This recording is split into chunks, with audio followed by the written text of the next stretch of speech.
반갑습니다. 김일식입니다. 아, 요즘은 말도 함부로 할 수도 없고, 그쵸? 누굴 만날 수도 없고, 자꾸 고립돼 가는 것 같아.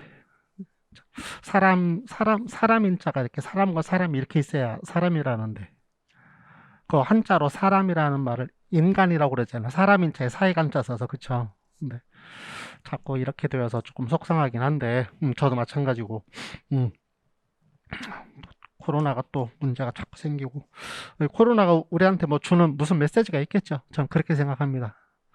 그냥 어려움만이 아니라 어떤 메시지가 있을 거라고 생각하고, 그래서 그 사람 사이의 관계가 요즘 너무나도 더 강조가 되고 너무나도 더 소중하게 여겨지고 막 이런 것들이 있어서 그런 생각을 하면은 뭐 좋지 않겠나라는 생각을 좀 하고, 아무튼 오늘 여러분들 뉴 스타트, 여기 처음 시작하시는 분들은 뉴 스타트가 될 테고요.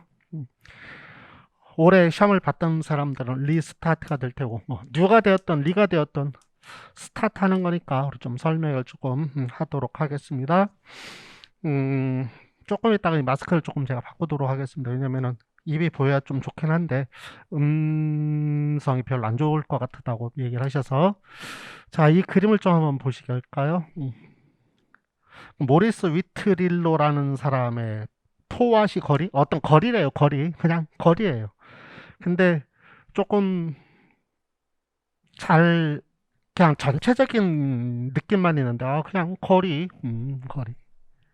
그쵸? 그냥 거리잖아요.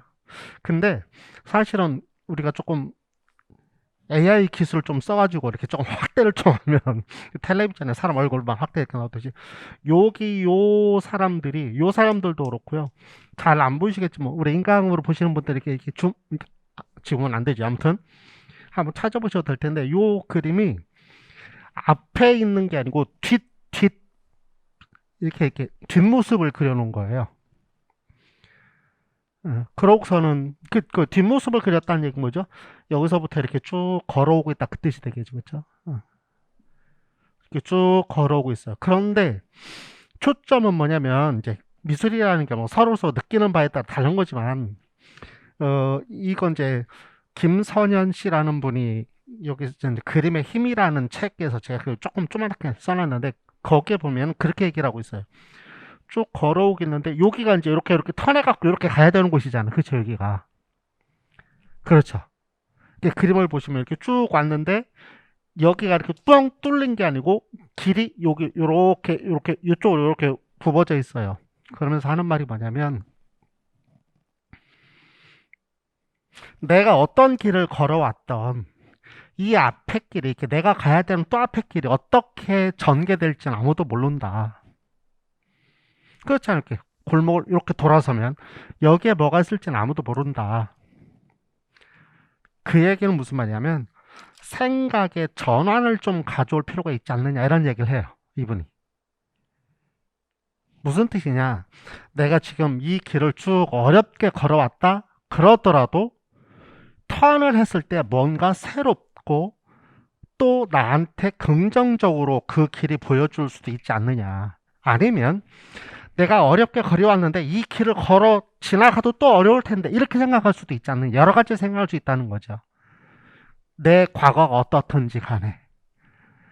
그래서 뭐냐면은 그 앞길을 보면서 이렇게 돌았을 때 긍정적인 것이 이렇게 펼쳐질 수 있는 그러한 생각으로 좀 이 그림을 보면 좋겠다, 이런 얘기를 하더라고요. 그래서 결국 무슨 말이에요? 발상의 전환, 생각의 전환이 있으면 좋겠다, 그런 얘기를 해요. 그러면서 사고의 전환이 중요합니다, 뭐 이런 말은 이제 요 책에서 하고 있는데, 그래서 핵심은 그 얘기예요. 사고의 전환, 무궁무진한 가능성이 있을 것이다라는 생각. 그래서 이 그림을 제가 요번에 선정한 이유는, 스타트 하는 거니까.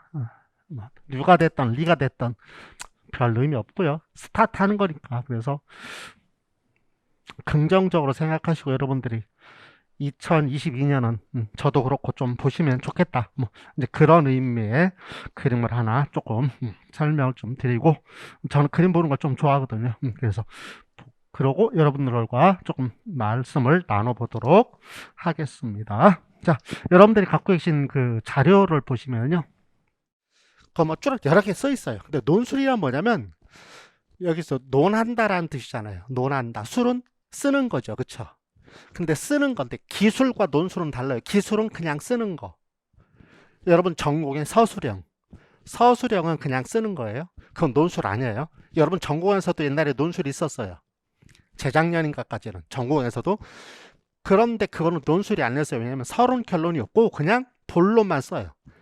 그 내용만 쓰는 거예요. 그러니까 사실 그 논술이 아니야. 그래서 지금은 서술식으로 바뀌었어요. 1차는 객관식, 2차는 서술식.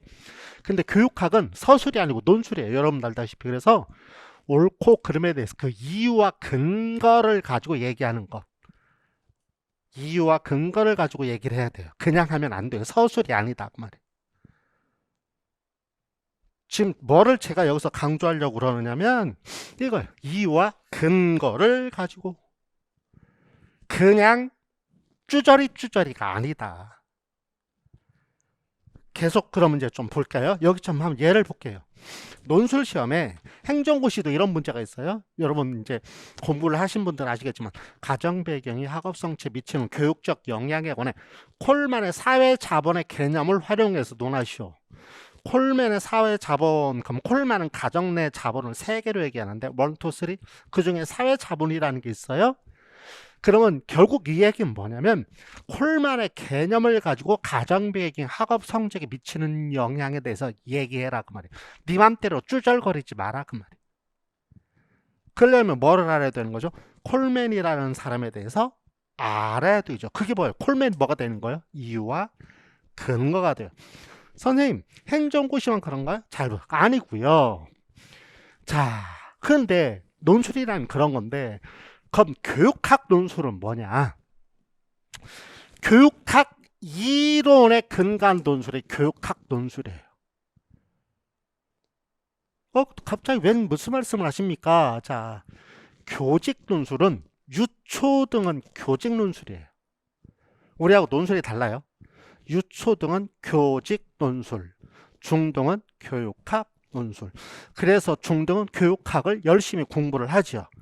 근데 유초등은 교육학 공부를 열심히 안 해요. 왜냐하면 교직 논술이기 때문에. 무슨 뜻이냐면 교직 논술은 교직이라는 거를 수행하기 위해서 쭈저리 얘기해라. 유치원 같으면 아이들하고 유치원에서 제일 강조하는 단어가 전 유아교육과 교수니까 교육학을 전공한 사람이에요. 유아교육도 교육학을 해야 되니까. 그래서 유아교육과가 있는 건데 아이들하고 상호작용을 해야 된단 말이야. 즉 노는 것이 중요하잖아. 유치원은.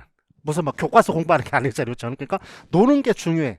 그럼 뭐냐면 그 노는 거를 어떻게 노는 게 좋을까? 이렇게 어떻게 노는 게 좋을까? 교사가 어떻게 아이들을 이거예요. 교직 수행.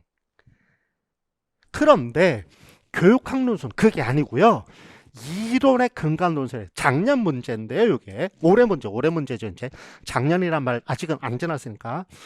여러분들 그 문제가 어디에 있느냐면은 3쪽에 보시면 문제가 하나 있어요. 그 2022학년도 문제니까 올해 문제죠. 그렇죠? 2022학년도 자, 배점을 한번 보세요. 배점의 논술의 내용의 첫 번째, 송 교사가 언급한 교육과정의 수직적 연계성이 학습자 측면에서 갖는 의의 두 가지와 자, 이건 뭐죠 그러면? 그 위에서 이제 잠깐 좀 더 보겠습니다만 송 교사가 언급한 교육과정에서 수직적 연계성이라는 개념이 있는데 그게 학습자 측면에서 어떤 의의가 있느냐. 그럼 이 문제를 풀려면 수직적 연계성이 뭔지 그 개념을 가지고 학습자하고 연결해서 얘기를 해야 됐단 그 말이에요. 쭈절거릴 게 아니다 이 말이에요. 이거는 단순히 교직을 수행하는 게 아니죠. 그래서 어떻게 할 건 이런 게 아니에요. 두 번째 더 중요한 거 볼까요? 송 교사가 계획하는 교육과정 재구성의 구체적 방법. 자, 여기 잠깐 보실까요? 여기 써놨어요. 교육과정 재구성의 구체적 방법. 그러면 아무것도 모르는 사람들은 어떻게 얘기를 하냐면 이렇게 얘기를 해요. 교육과정 재구성의 구체적 방법. 아무거나 써도 되잖아요. 예, 아무거나 써도 돼요. 근데 아니에요. 이유는 뭐냐면 다시 한번 여기 볼까요? 우리들은 뭐라고요? 교육학 논술이에요. 그래서 교육학 이론에 근거해서 재구성을 해야 돼. 여기 교직 논술이라면 네 맘대로 쓰세요. 네 맘대로. 그럼 네가 선생님 할 거니까 그러려면 교육과정을 재구성해서 어떻게 해야 돼? 써, 네 맘대로. 요게 유초등 문제면 네 맘대로 쓰세요. 그냥 글만 잘 쓰면 돼. 선생님 저는요 글 쓰는 게 너무 어려워요. 그 사람과 저는 글 잘 써요. 이 사람이 차이가 굉장히 심해. 유초등은. 근데 중등은 선생님 저는요 글을 잘 못 써요 라는 말을 저한테 하는 사람은 미안해. 조금 좀 과격하게, 요즘은 뉴스도 뭐 과격해 이렇게 쳐다본다며. 그냥 막말로 그냥 확 한데 그냥 접했으면 좋겠어. 그런 게 아니야. 글을 못 써요 잘 써요는 교육학 논술에서는 의미가 없어요. 왜냐면 조금 이따 계속 얘기할 겁니다만 교육학 논술이기 때문에 이론에 대해서 아느냐 모르느냐를 갖고 써야 돼요.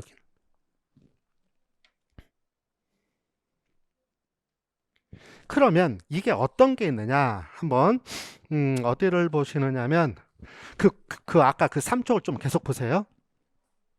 3쪽에서 올해 문제 그 위에 이제 그 내용을 좀 한번 볼게요. 김교사, 두 번째 송교사라고 있죠. 거기 한번 제가 잠깐 볼게요. 정말 감사합니다. 그동안 교과 간 통합에 주로 관심을 가졌는데 교과 간 통합했대. 이 얘기는 여러분들 들으셨겠지만 통합형 교육과정에 대해서 관심을 많이 가졌다 그 뜻이거든요. 아무튼 했대.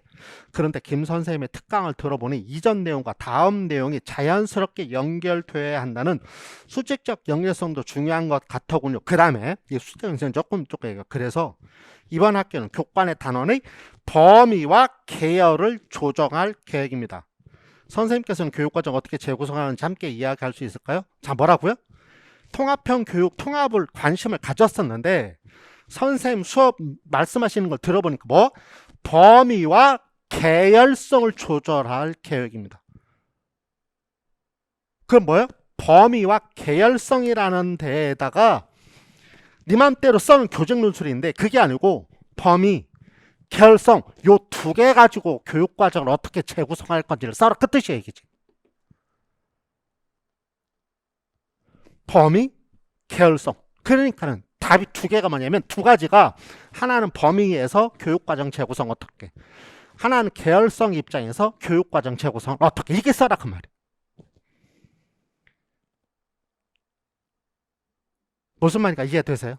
그러니까 그냥 아무것도 안 하고 선생님 말 들어보니까 좋아요. 그래서 저 교육과정 재구성을 해야 되겠는데 어떻게 했으면 좋겠어요? 그러고 밑에 교육과정 재구성 두 가지 방법 그럼 니만 따라 쓰는 거잖아. 근데 중등은 그런 게 아니야. 중등은 정해놨어. 이렇게 두 개가 딱. 왜? 뭐라고요? 교육학 논술에. 무슨 말인가 이해되세요? 그러면 뭐가 중요한 거예요? 글 쓰는 테크닉보다 뭐가 더 먼저 해야 돼? 범위, 계열성, 그 차원에서 어떻게 할 것인가가 중요해. 그러면 범위에 대해서, 범위는 다 알아. 무슨 말인가? 계열성도 다 알아. 공부를 했으면. 그럼 그거를 쭈쩔쭈쩔 외워서 되는 게 아니야. 그 개념을 명확하게 이해하지 못하면 여기다 그냥 쓸게요.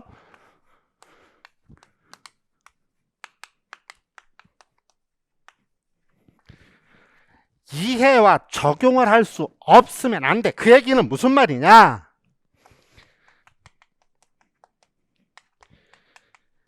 단순히 암기는 가라. 암기가 기본이 돼야 되지만 단순히 암기하는 것에서 머물러 있으면 절대 안 된다. 요번에 시험 보고 학생들이 뭐라고 했냐면 맨 처음 딱 시험 보고서 무슨 말인지 모르겠어요. 갑자기 멘붕이 왔어요. 왜? 옛날에는 그냥 쓰라고 그랬어. 범위의 개념 이렇게 그냥 써라 그런 뜻이. 예를 들면 아니면 기억 쭉 써놓고 얘는 뭐를 얘기하는가? 범위 예를 들면 가로넣기 식으로. 근데 그게 발전을 해오면서 교육학 논술이 지금 거의 10년 가까이 2013년부터 봤으니까 거의 10년 가까이 시험을 와보면서 논술의 성격을 제대로 띄고 있다고. 저는 평가 전문가예요. 교육과정 평가 전문가인데 교육심리를 해서 교육심리 과정 평가를 한 사람이니까 평가 전문가가 이제 우리나라 노량진에서 강의하는 사람 아무도 없는데 아무튼 그래요. 그래서 쟤는 무슨 말인가 이거 다 알아요. 보면은 교육과정 제가 평가하면서도 있었고. 그러니까 뭐냐면 제대로 지금 시험 문제가 이렇게 정착되고 있어요. 옛날엔 그냥 암기였었어. 암기. 그래서 막말 악벌자 따서 외웠어요. 빨주로 좁하는 뭐 빨주로 좁하는 뭐 이러고 외웠어요. 그래서 그렇게 강의했어요. 그렇게 강의하시는 분한테 학생들이 많기도 해요. 그냥 외우면 되니까. 근데 작년부터는 그렇지 않다는 거죠. 명확하게 올해는. 그래서 맨 처음에 시험 보고 딱 갔는데 하는 말이에요. 우리 학생들이. 교수님 맨 처음에 이거 뭔 말인지 모르겠어요. 딱 갑자기 탁! 그랬어요. 그런데 다시 한번 읽어보니까 아하, 우리가 얘기했던 거 그거 갖고 쓰라는 거구나. 그 다음부터는 그냥 쭉 써내려갔대. 말때 이해되시죠? 그러니까 문제가 범위에 대해서 써라, 계열성에 대해서 써라가 아니고 교육과정 재구성을 어떻게 할 것이냐 이렇게 써라가 아니야. 그럼 막 네 맘대로 쓰면 돼. 100가지도 답이 돼. 그런데 문제, 범위, 계열성 정해놨어. 그래서 교육과정 재구성을 어떻게 할 것이냐 하는 것을 지금 처음에 나왔으니까 지금 어디냐면 여러분들 그 7쪽 좀 한번 보실까요? 7쪽에 제가 이제 적중한 건데 이런 식이에요. 그 7쪽에 써 있는데 여기 범위와 여기서 교육과정 재구성에 관한 거 여러분들 그거 나눠드리는 거 그냥 보시면 돼. 범위와 계열성 차원 따르게 쓰면 안 돼. 그래서 범위 차원에서 통합형 교육과정, 교육과정 압축 둘 중에 하나를 갖고 써야 돼. 다른 걸 써도 되지만 굳이 다른 걸 쓸 이유가 없어. 왜냐면 우리들이 공부한 거 갖고 충분히 되니까. 그래서 교육과정 압축, 통합형 교육과정의 특징을 써라 그러면 통합형 교육과정 쓰면 되고 저는 여러분한테 나눠드린 거에 왜 밑에 이런 것까지 뭐 해커스 어쩌고저쩌고 이런 것까지 써있냐면 다른 데서 시험 문제 내지도 않고 적중했다고 거짓말 치는 사람들이 있어서 저는 시험 문제 했던 그대로 요 밑에 것까지 진짜요? 그럼 요거 찾아보면 돼. 통합형 모의고사 14 제 수업 들은 사람한테 한번 보여줘봐. 그럼 요거 있어. 그 다음에 영역별 문제풀이 7, 8월달 했던 것 중에 뭐가 있냐면 교육과정 압축. 선생님 왜 7, 8월달 거 모의고사가 달라요? 문제풀이 한 거에 연장선으로 모의고사를 해야만 많은 것들을 우리가 다 확인할 수가 있어서 그래서 이제 모의고사 한 7, 8월 문제풀이 안 듣고 모의고사만 듣는 학생들을 위해서 제가 모의고사 다 끝난 다음에 7, 8월 때 수업했던 핵심 키워드를 같이 이렇게 하고 작년에 나눠줬어요. 왜냐면은 모의고사만 본 학생들이 이거를 놓칠 수도 있으니까. 그러니까 여기 보시면 여러분들 그 다음 거 한번 보실까요? 다음 거를 보시는데 자 여기 보시면은 기억을 한번 볼까요? 기억. 뭐를 사용하면 학생들은 학업 성취 도달 정도를 확인해 이미 학습 목표를 성취한 학생들과 학습 계획을 위해 별도의 학습 과제를 부여해서 심화 학습을 한다. 그럼 이게 뭐냐면 교육과정 압축이라는 건데 이게 뭐를 하는 거냐면 방법에 재구성이라고 답이 써져 있잖아요. 이게 재구성하는 거예요. 그럼 뭐를 재구성하는 거냐면은 어떤 것들을 갖고 재구성하는 거냐면은 내용을 가지고 재구성하는 거거든 이게. 그럼 이게 뭐에 해당하는 거면 범위에 해당하는 거예요. 그래서 범위 차원에서 써라 그러면 통합형 교육과정을 쓰든지 아니면 교육과정 압축을 쓰든지. 두 번째 계열성. 그럼 여러분들 교육과정에서 계열성에 대해서 제일 많이 들었던 이론이 뭐가 있어요? 계열성과 탁 떠오르는 교육과정 이론이 하나 있어요. 계열성을 제일 강조하는 거. 나선형 교육과정이에요. 나선형 교육과정. 나선형 교육과정 그럼 지식의 구조, 계열성 두 단어. 여기 써 있잖아요. 내용 차원의 지식의 구조, 방법 차원의 계열성. 그래서 학생들이 이걸 외우고 있는 거예요. 나선형 교육과정. 그러면 나선형 예전에는 어떻게 시험 문제를 냈냐면 나선형 교육과정의 특징에 대해서 써라. 그래서 이 두 개를 썼어요. 제가 이거는 정해주는 거예요. 다른 것들도 특징을 낼 수 있는데 다른 걸 하지 말고 이 두 가지를 알고 있으면 어떻게 시험 문제를 내도 다 해결할 수 있다라고 제가 얘기를 해드리고 그게 진짜 선생님이 그냥 일부러 우리 편하라고 그게 아니고 5, 6월 달에 기출문제 분석을 하는데 기출문제 분석할 때 제가 제일 많이 하는 말이 뭐냐면 봐 답정너지 답은 정해져 있어. 어떤 시험 문제여도 나선형 교육과정 요 두 단어 갖고 다 해결을 해야 돼. 읽어봐. 그치? 끄떡끄떡. 그래서 5, 6월 달 객관식 분석을 할 때는 마스크 벗고 하면 지금 제가 굉장히 웃고 있는데 맨날 하는 말 답정너 정해져 있지 봐. 정해져 있지? 애들 끄떡끄떡 정해져 있지? 그럼 어떻게 냈었다고 옛날에는 나선형 교육과정 그럼 지식의 구조, 계열성. 그래서 어떻게 외웠느냐? 나선형 교육과정 악보를 따서 지식의 구조, 계열성, 지계 이렇게 외웠단 말이야. 나선형, 지계. 예를 든다면 나는 그렇게 외우라고 안 가르치는데 다른 곳에서는 그렇게 외우고 그것만 갖고 가. 근데 지금 어떻게 냈지? 이거는 거꾸로 냈지. 계열성 가지고 어떻게 이렇게 시험 문제를 내버렸지. 그럼 그걸 외운 사람은 풀 수가 없는 거야. 그러니까 계열성 관점에서 아까도 여기 봤지만 보세요. 계열성 관점에서는 범위 차원에서는 교육과정 압축을 쓰면 되고, 계열성 측면에서는 여기 나오는 것처럼 나선형 교육과정으로 재구성한다. 이러면 그 어떤 놈이, 미안해요, 욕한 건 아니에요, 그 어떤 자가 놈자자, 그 어떤 자가 채점을 해도 틀렸다라고 얘기할 수 없어요. 제가 지금 왜 어떤 사람이 채점해도 틀렸다고 얘기할 수 없다고 말을 쓰냐면, 미안하지만 똑같은 답지인데 시도에 따라서 답이 될 수도 있고 안 될 수도 있어요. 무슨 뜻이냐? 답이 정해져 있는 것은 딱딱 그냥 김윤식 해커스 끝, 김윤식 옛날에 어디 있어서 방문가 끝, 이러면 답이 정해지는 건데, 그게 아니고 이렇게 조금 열려져 있는 답 같으면 여기까지 답으로 할 거냐 말 거냐를 각 시도에서 의논을 해요. 채점하는 사람은 누구고? 그냥 선생님들이에요. 그거를 감독하시는 선생님들이 누구냐면 장학사들이에요. 그럼 장학사들, 각 시도의 장학사들의 지식 수준에 따라서 그게 답이 될 수도 있고 안 될 수도 있어요.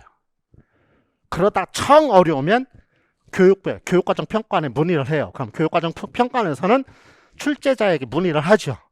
그래서 이걸 답으로 할 거냐 말 거냐. 근데 맨 처음에 출제자들은 답으로 할 거냐 말 거냐를 얘기해 주다가 그 다음부터는 핸드폰을 꺼놔. 왜? 너무 질문이 많아. 짜증스러워. 니네들이 알아서 하세요. 그럼 끝이에요. 그러니까 여러 가지들을 쓰면 뭐가 되는 거냐면 교직 논술 니 맘대로고, 이 개념을 갖고 쓰면 요즘 말로 빼박, 어느 시도가 되었던 이건 답이 아니잖아 라고 그 누구도 얘기하지 못하는 핵심적인 것이 된단 말이야. 그럼 우리는 어떻게 공부를 해야 돼? 그 핵심적인 걸 갖고 들여다 봐야 적중할 수 있는 거고, 어떤 시험 문제를 내도 다 풀 수 있다 그 말이지. 다른 선생님들도 100% 적중했다고 얘기할 수는 있어요. 다른 선생님을 뭐라고 하는 게 아니고. 그런데 다른 것들도 한번 보세요. 무엇을 가지고 답을 했는지. 요거 갖고 보시면 돼요.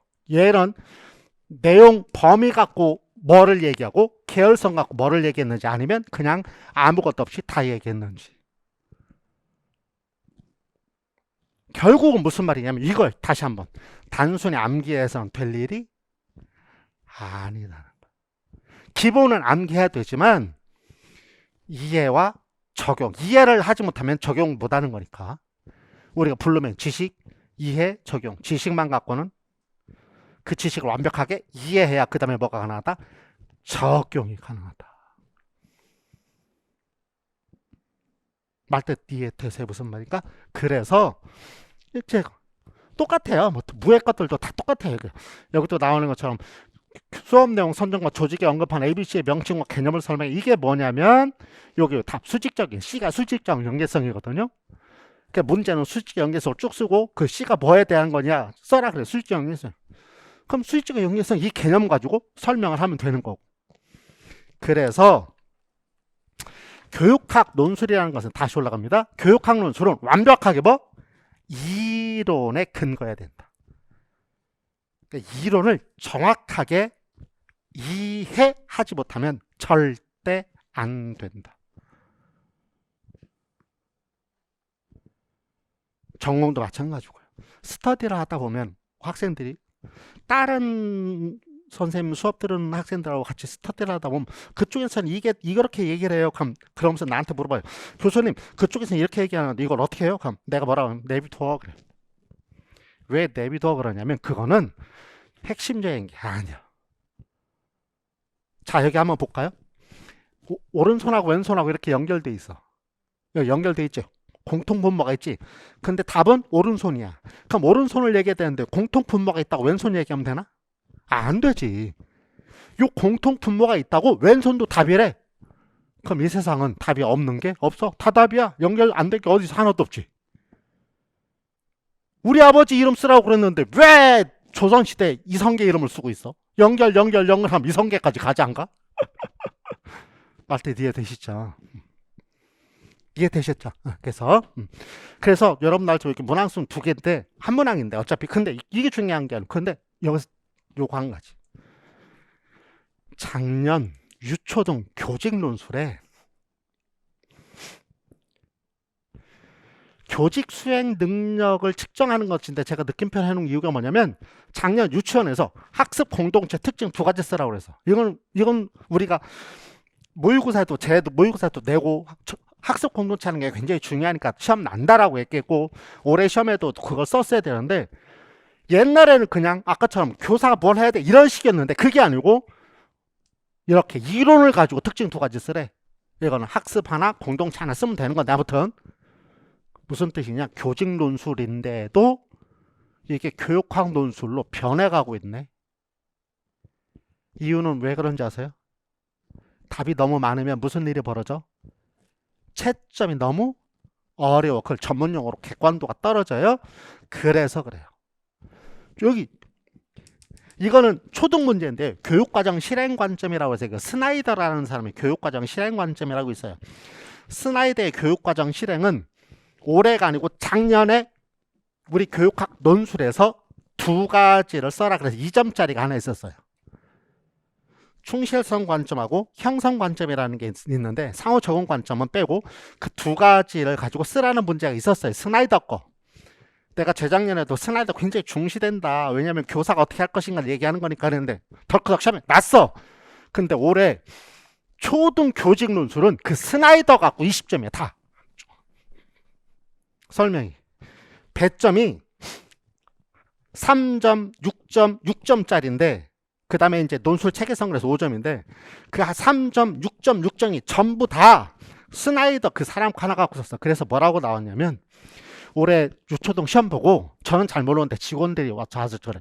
교수님 작년에 중등 시험 문제 냈던 사람이 올해 그 초등 시험 문제 내러 갔나 봐요. 똑같다고 막 뭐 카페 같은데 막 그럴 때 막 올라왔대요. 그래서 내가 뭐라고 그러는 사람? 한심한 놈들 그랬어요. 모르니까. 모르면 여러분 그거 무식하면 용감하다. 무슨 뜻이냐? 초등하고 중등은요. 같이 밥도 안 먹어요. 무슨 말인지 아세요? 내가 교수잖아. 초등 교수들과 중등 교수들은 같이 자리도 안 해. 자존심 얼마 센데. 그러고 초등은 교대 교수들이 가. 중등에서 절대 안 가. 거기 가서 뭐 할 게 있다고. 거꾸로 중등은 교대 교육학과 교수들이 아무도 안 와. 단지 그냥 내다보니까 우연일치로 만난 거예요. 스나이더라는 사람이. 왜? 교사들이 해야 될 거니까. 교육과정 실행은 수업이니까.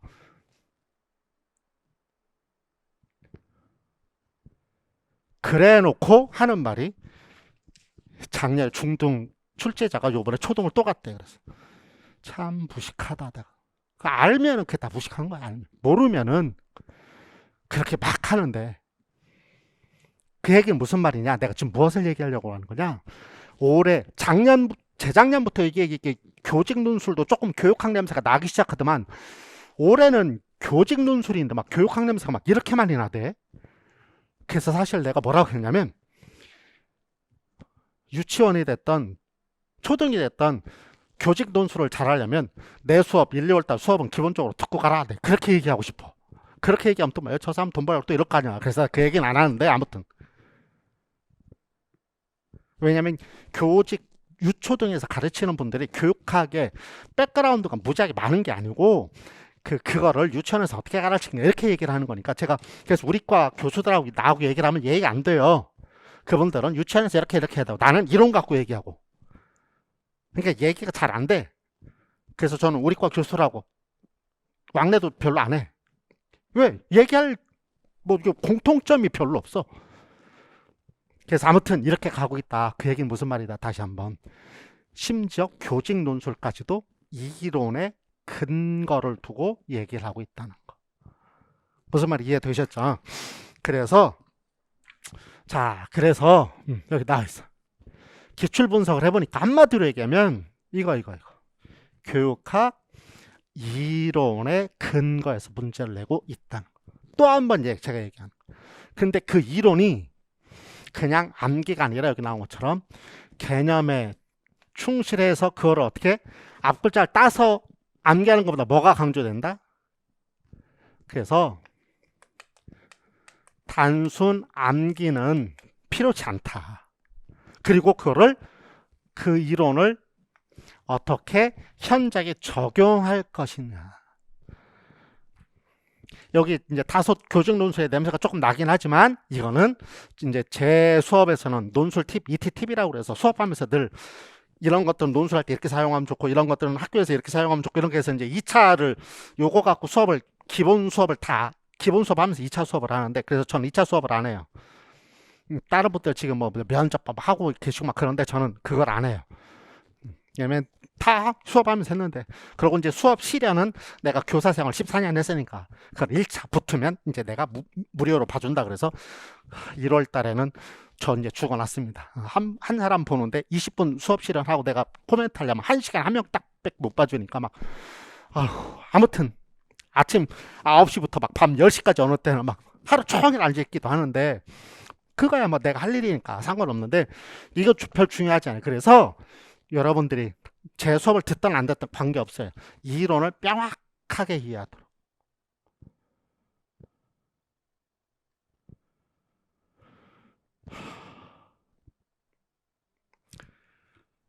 3페이지를 다시 한번 문제 한번 다시 한번 보실래요?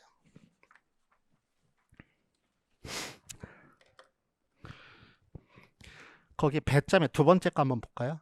송교사가 초점 총평의 관점에서 학생을 진단할 수 있는 실행 방안 두 자리. 자, 실행 방안 두 자리 그랬으니까 이거 교직 냄새가 나는 것 같으잖아. 교사가 어떻게 할 건가 이런 거잖아. 근데 여기서 총평의 관점에서 라고 써 있는데 총평이라는 단어는 총괄적으로 평가한다라는 뜻이에요. 전체적으로 평가한다 그 뜻이거든요. 그래서 이걸 총평이라고 번역하기도 하고 거기에 보면 이제 문제 어세스먼트 영어로 써 있는데 이제 사정 이렇게 번역하기도 해요.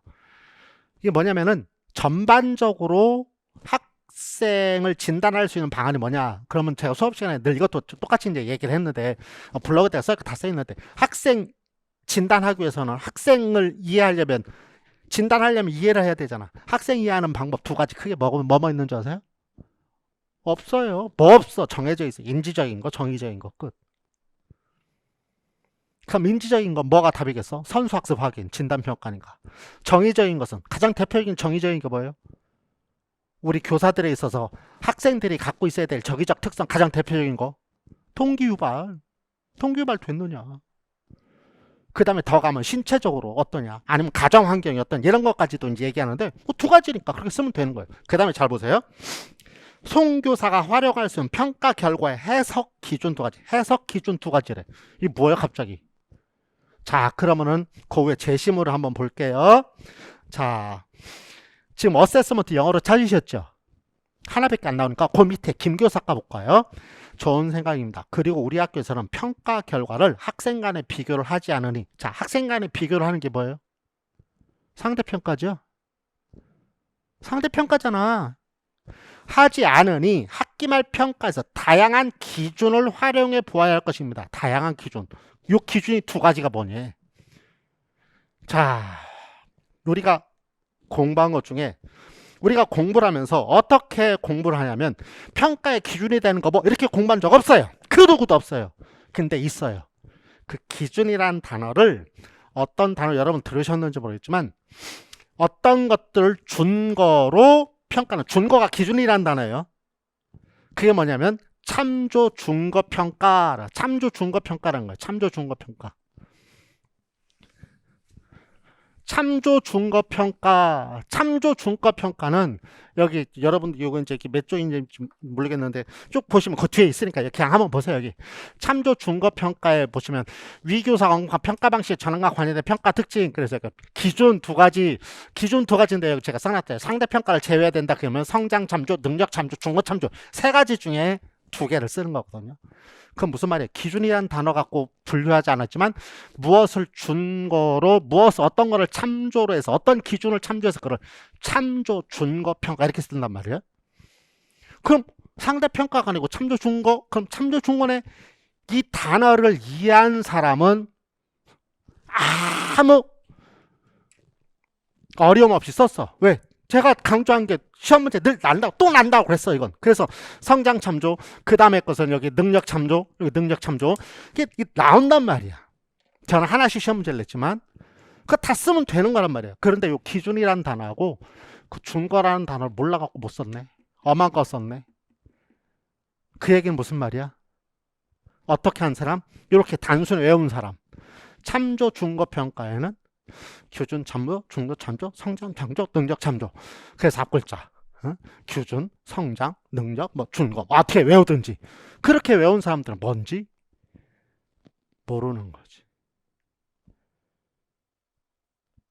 성장 참조, 능력 참조는 분명히 제가 난다고 수업 시간에 엄청 이거 지금 났잖아요. 이거 지금 통합형 16번째 났고, 요건 고에서 통합형 어디 갔어? 여기 영역별 모의고사 9번 했어. 냈고 지금 냈던 문제들이 다 중요하니까 제가 하나씩 시험 문제를 낸 거고,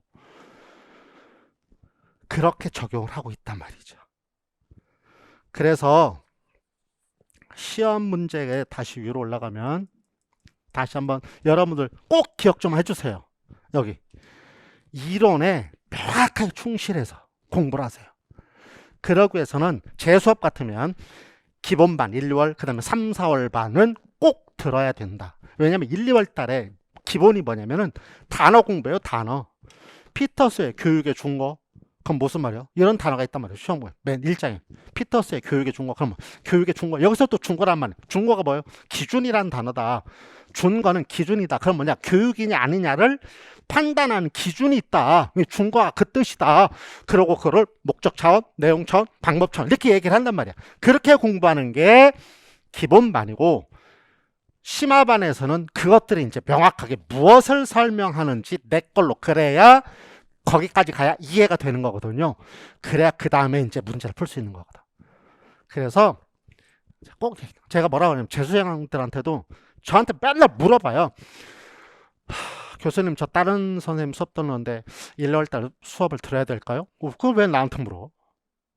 3, 4월 들어야 될까요? 이건 무조건 100% 예스야. 안 들으면 절대 안 되니까. 그럼 내가 물어봐요.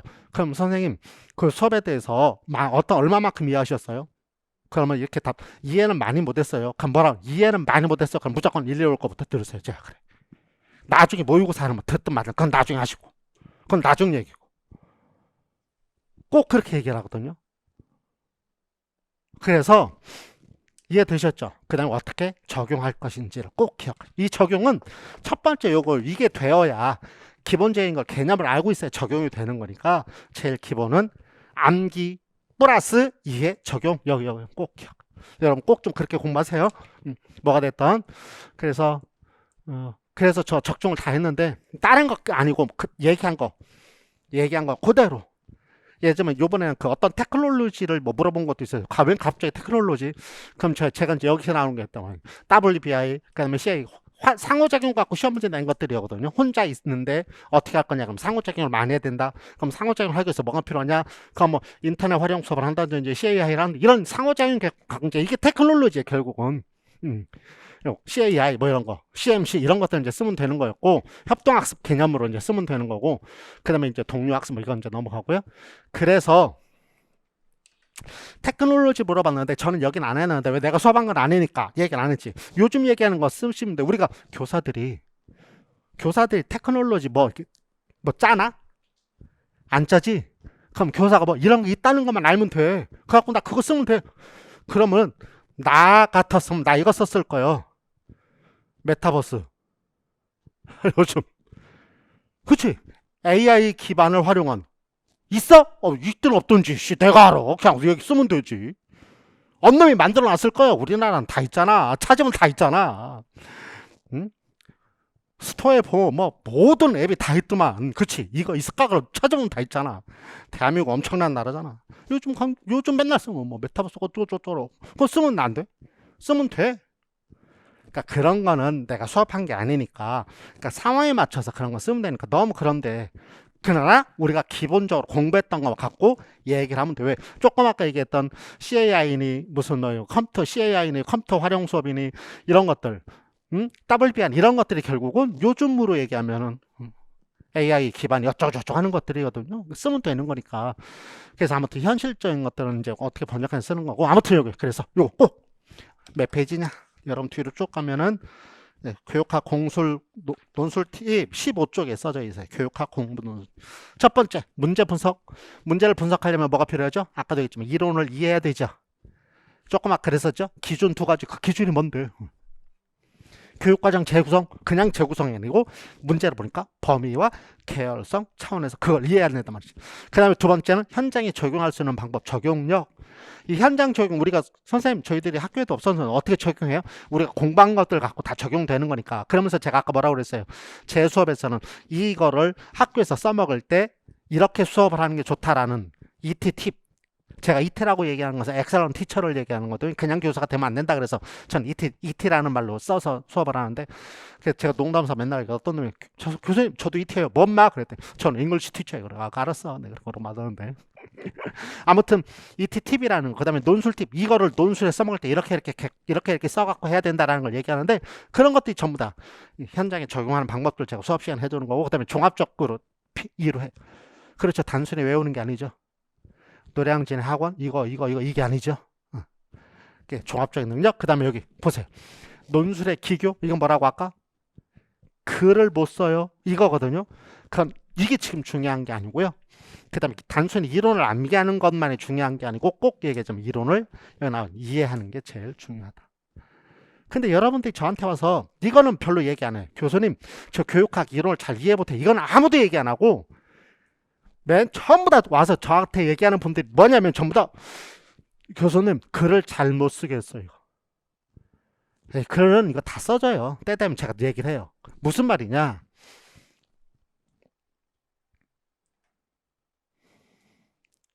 여기 있다. 여기 잠깐 볼게요. 5, 6월 달에 6주 수업을 하는데 기출문제를 분석해서 핵심 내용을 확인하는 거하고, 그 다음에 뭐냐면 5, 6월 때 서론 결론 쓰는 연습을 해요.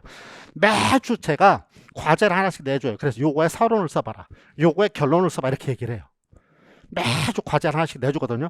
그래서 서론 결론 쓰는 연습을 이때 계속 해요. 5, 6월 달에. 그랬더니 올해는 모의고사 하려면 제가 모의고사 답안지를 줘야 되잖아요. 그럼 답안지에 서론도 있고 내용도 있고 결론도 있어야 되잖아요. 4주 서론 결론 쓰다가 그만 썼어.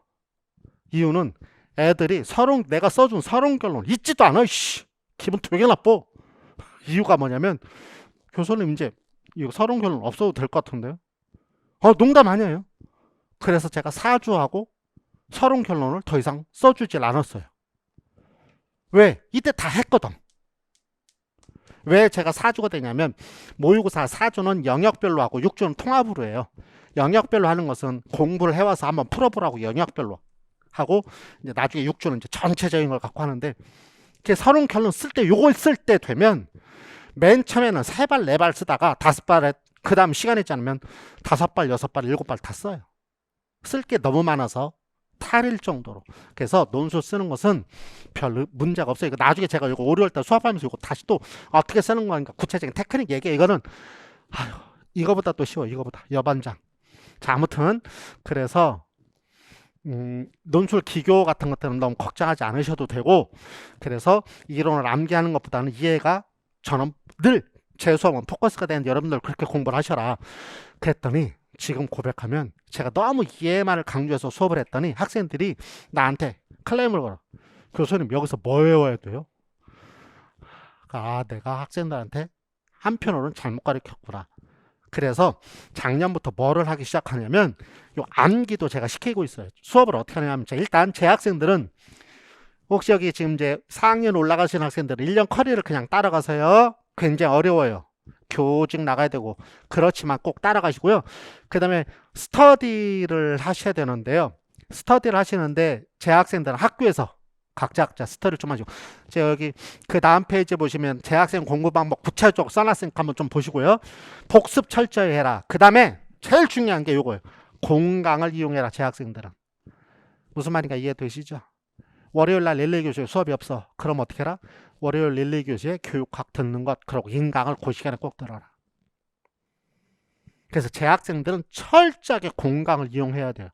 시간 많지가 않아요. 24학점, 21학점 있는데 24학점 들으면 시간 엄청 많이 들잖아요. 왜? 그거만 들어? 안 하잖아. 과제 내야 되고 뭐 해야 되고 뭐 해야 되고. 재학생이 이기는 방법은 뭐냐면 일령 커리를 늦지 않게 시간을 쫓아오느냐 쫓아오지 못느냐 굉장히 중요해요. 제 지금 이거를 인강으로 듣는 학생들도 뉴 스타트 그러려면 공강을 이용해야 돼요. 그래서 제가 그 책에다 여러 번 쭉 써놨어요. 그 좀 자세한 것들은 좀 여러분들 읽으시면 되고, 복습을 철저히 하라고 그러는데 여기서 복습은 그냥 무지막지하게 외우는 복습이 아니라 공부한 거 다시 한번 이렇게 넘겨보는 거. 아, 이런 거 있지, 이런 거 있지. 왜 그게 중요하냐? 수업하면서 다 얘기하게 될 텐데, 아, 이런 거 있지, 아, 이런 거 있지라면 그 뭐냐면 이제 그걸 신근성이라고 그래요. 신근성. 최근에 공부한 거는 이렇게 되는데, 여기가 기억력이고요. 여기 시간이에요. 그럼 최근 거는 기억이 잘 돼요. 맨 앞에 것도 기억이 잘 돼요. 왜냐면 이거는 이제 이거는 뭐냐면은 신기성이라고 그래요. 신기. 맨 처음에 봐서 굉장히 신기해. 그래서 굉장히 각인이 딱 되고, 여기는 신근성이에요. 최근 거. 그러면 시간이 지나면 이렇게 되겠죠. 왜? 얘도 이렇게 내려가겠지. 얘가 또 신근이 되니까. 그러려면 어떻게 되는 거예요? 이렇게 내려간 거를 싱글이 되려면 다시 올려야 되잖아. 올리려면 무슨 방법이 있어요? 이게 복습을 해야 되거든요. 그래서 복습은 외우는 게 아니고 여러 번 보는 거예요. 그래서 반복해서 보는 게 최고 좋아요. 여러분 전공도 마찬가지예요. 그래서 공부 중에 제일 좋은 방법은 복습이다, 예습이다. 예습. 그런데 예습할 수 없어요. 예습할 수 있으면 박사예요. 예습할 수 있으면 박사예요. 그게 무슨 말인지 알면 혼자 공부하지 뭘 왜. 그래서 예습을 할 수 없으니까 차선책으로 제일 좋은 게 복습이에요. 근데 복습은 언제 하는 거냐? 제일 좋냐면 공부한 바로 다음에 해야 돼. 시간에 가면 다 잊어버리니까.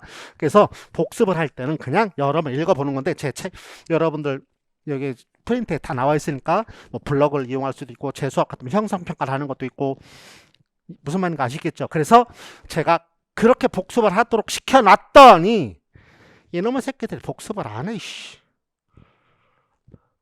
그래서 교재 당권하는 건 나중이고, 그래서 여기 보세요. 어디 갔어? 에이, 미안해. I'm sorry. You are okay? 또 오케이인가 보지.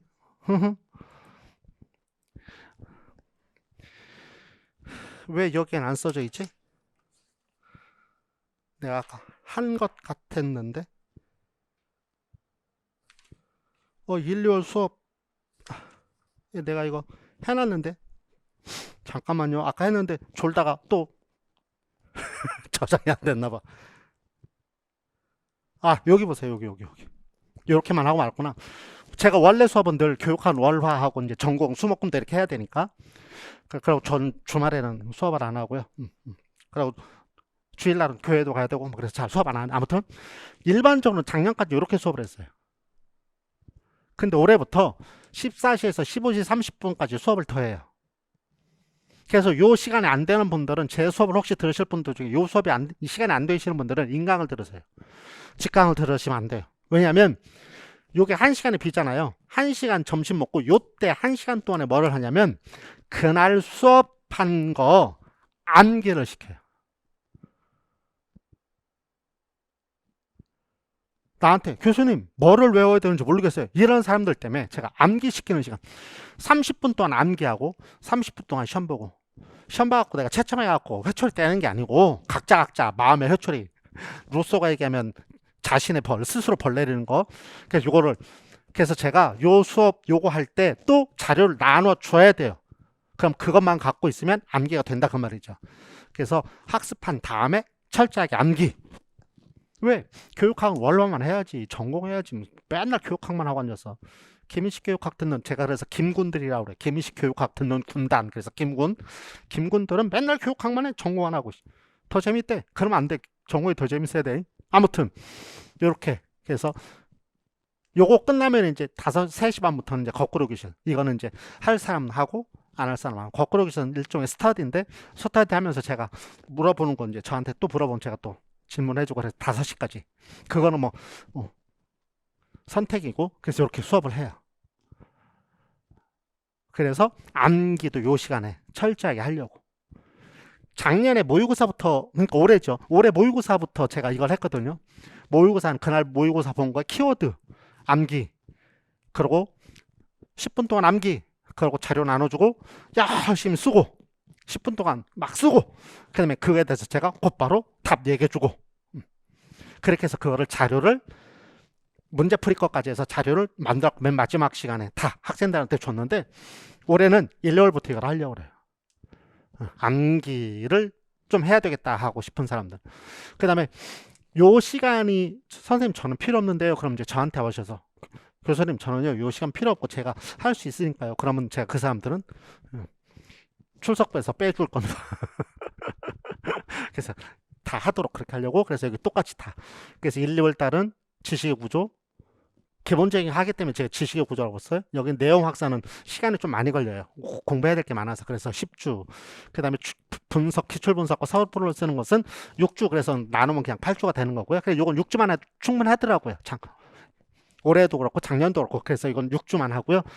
그다음에 이제 7, 8월 때는 내용 정리 서브노트 갖고 내용 총정리 쭉 하고 그때그때 매일 문제 풀고 그 다음에 모의고사 대기하고 그래서 올해는 요게 조금 들어가 있는 게 학생들이 변하면 저도 변해야 되니까 그래서 그래서 지금 혹시 재수생들 계시면 요거요 자신에게 필요한 강좌를 좀 선택하십시오. 개념을 이해해야 되냐면 1, 2월 수업부터 꼭 들으시고요. 3, 4월 무조건 들어야 된다고 그랬죠. 확실한 키워드를 확인하려면 3, 4월 달 무조건 들어야 되고 5, 6월 달도 기출문제를 분석하면서 보시면 좋고 아니면은 뭐 7, 8월 걸 듣고 그 상황에 따라서서 그 다음에 서론 쓰기를 꼭 나는 서론 쓰기 정말 어려워 그런 사람은 무조건 5, 6월 거를 듣는 게 더 좋고요. 3, 4월은 무조건 다 들어야 되는 겁니다. 그래서 혼자 공부하지 마세요. 전공도 마찬가지고요. 전공도 혼자 공부하지 마세요. 꼭 나한테 필요한 게 뭔지를 처음부터 다시 공부하세요. 이유는 뭐냐면 내가 아는 것 같아서 제껴놨는데 시험 보러 가면 그게 내 발목을 잡아요. 왜? 아는 것 같아. 근데 쓰려고 보면 펜이 안 가. 머릿속에는 있어. 근데 쓰려고 보면 펜이 안 가. 그럼 어떤 일이 벌어져? 만사. 끝이죠. 정말 그래요. 그래서 특히 여러분들 전공은 특히나 더 다시 한번 처음부터 리스타트 하시는 분들은 전공은 내가 처음 공부하는 사람이야 그러고 처음부터 그러고 책도 아예 새로운 책 갖고 공부하세요.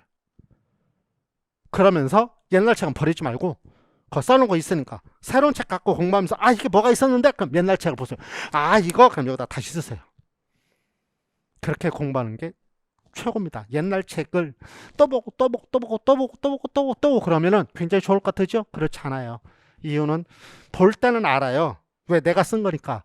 근데 시험장에 가서 쓰려고 하면 그게 안 나와. 머릿속에 있던 게 안 나와요. 꼭 재수생들은 꼭 그다음에 예습 거쳐서 그다음에 퍼트를 활용하는 거 이건 재수생들은 꼭 퍼트 어떻게 활용하는지 제가 제 책에 있으니까 그 여러 나눠 프린트에 있으니까 그렇게 해서 공부를 좀 하시면 좋을 것 같습니다. 자 그러면은 제 강좌까지 말씀드렸고 그러면 결론은 뭐다? 결론은 암기 기본이고 근데 여기서만 끝나면 노 땡큐 암기에다 플러스 뭐 이해 그래서 예를 들면 제가 1, 2월 수업은 기본적인 걸 암기하고 3, 4월 수업에는 정확한 이해를 필요하고 뭐 이런 것들이 필요하겠다. 두 번째 그거를 가지고 서론 논술 쓸 때 서론 결론 쓰는 게 너무 어려워 글 쓰는 게 너무 어려워 이거는 거기에 관심 가질 게 아니다. 그거는 강좌 속에서 하다 보면 다 이루어진다는 거. 그 다음에 재학생과 재수생들이 어떻게 공부해야 될지는 제가 여기 프린트에다가 써 드렸으니까 그거를 가지고 어떻게 해야 되는지를 조금 보시면 좋을 것 같아요. 그래서 20쪽 여러분들 나눠 드린 거 20쪽을 한번 보시면 결론이 그건데요. 20쪽에 강의 계획이 있는데 잠깐만 설명드리면 지금 연중으로 이제 김인식 교육학 왕초보 콕콕이라고 해서 인강이나 김인식 교육학 유튜브를 찾으면은 김왕초 이렇게 돼 있어 기본적인 단어들 설명한 게 있는데 그거 한번 보셔도 되고 1, 2월 달에도 보시면 월화 오전 수업 그 다음에 쪽지 시험 거꾸로 교실 요 쪽지 시험은 사실 쪽지 시험하고 이제 암기가 주된 거예요. 그래서 쪽지 시험이라는 말을 들으면은 조금 더 강하게 올 수 있어서 제가 그렇게 쓴 거고 너무 시험이라는데 관심을 두면 시험 들어서 안 되니까 그럼 쪽지 시험 그럼 거꾸로 교실 그 밑에 3, 4월 달도 수업 쪽지 시험 거꾸로 교실 다 똑같으죠. 그쵸? 계속 그래서 올해는 요 쪽지 시험이라는 거 암기 수업을 신설해서 정확하게 그냥 무엇을 암기하는 게 너무 어렵다고들 하셔서 그 다음에 작년 같은 경우에는 핵심 키워드 북 객관식 분석을 해서 기출 분석을 해서 중요한 것들이 뭐 어떤 단어들이 중요한 건가 하는 결국 이제 그걸 이제 암기해 갈 건데 그쪽 그 키워드 북을 나눠드렸었는데 올해는 아예 제 기본서에 그걸 뒤에다 아예 첨부를 해버렸어요. 학생들이 그걸 갖고 공부하도록. 그래서 교수님 저는 작년 거나 재작년 거나 뭐 이런 거 갖고 공부할 텐데 그럼 어떻게 해요?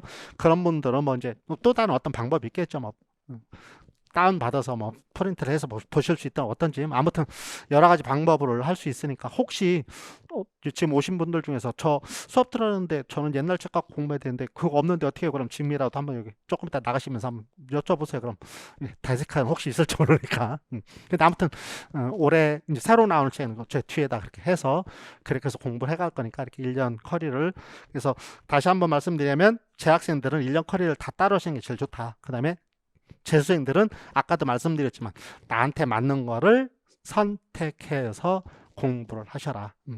그리고 교육학을 선생님 저는 그래도 교육학에 그래도 관심이 아니죠. 좀 잘하는 편인데요. 그러고 그래서 전 전공 때문에요. 그런 사람들이 이제 모의고사 때 이제 뭐 어떻게 하냐면 교육학을 들어오거든요. 그럼 그 학생들 저한테 맨날 뭐라고 해요. 교수님 교육학이 안 써져요. 이유는 뭐다? 아까처럼 내가 잘한다고 놓으면 안 써져. 아는데. 그래서 어떻게 하나? 전공도 똑같아요. 전공 여러분 공부해야 될 게 여러 영역이잖아. 나 이 영역은 여러분 국어에서 나는 고대 고문을 잘해. 고문 잘하는 사람 많지 않지만 난 고문을 잘해. 그렇다고 놓으면 나중에 시험 볼 때 그 고문이 나를 고문해. 그래서 절대 손에서 놓으면 안 돼. 조금씩이라도 해가야 돼. 계속 이렇게 끊임없이.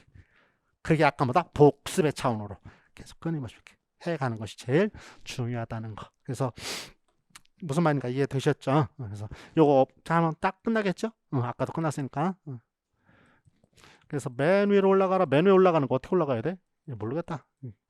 자, 요거 다시 한번 보시고 내가 어떤 길을 걸어왔던 이렇게 턴 해갈 때 그 앞에는 내 나름의 턴 해갖고 여기다가 태양을 하나 이렇게 그려. 이 그림에다가 이만하게 턴 해갔을 때 그런 그림이 하나 그려놓으시면 여러분들 해가 될 수 있으니까 무슨 말인가 이해되셨죠? 그래서 쉬운 건 없어요. 그러나 어려운 것도 없는 것 같아요. 제가 보니까. 그래서 여기 지금 하루하루 여러분들 지금부터 오셨고 인강을 듣는 분들도 지금 듣고 계시니까 그거를 가지고 하나하나 내 걸로 만들어가는 것이 중요한 거니까 차근차근 해 가다 보면 어느 순간에 그 경지에 올라와 있겠죠. 제가 오늘 아침에 오는데 걸어왔거든요. 30분 걸리거든요. 숙소에서 아침에 한 200m만 걸으면 걷기 싫어. 다리 아파. 우리가 맨 처음에 걸으면 그렇잖아. 막 자고 일어나가 걸으면. 근데 에이씨. 그럼 오다 보면 여기 와 있어. 벌써. 그런 거니까 어려운 건 없어요. 그렇다고 쉬운 것도 없지만 어려운 것도 없다는 거 여러분들 여기다 그래서 이렇게 태양 하나 그려놓으시는 2022년이 되시길 기원하고 축복합니다. 자, 대단히 고생 많았습니다. 수고했습니다. 저는 감사 이거 하거든요. 한번 해보실래요? 감사. 나중에 알려드리겠습니다. 네, 수고하셨습니다.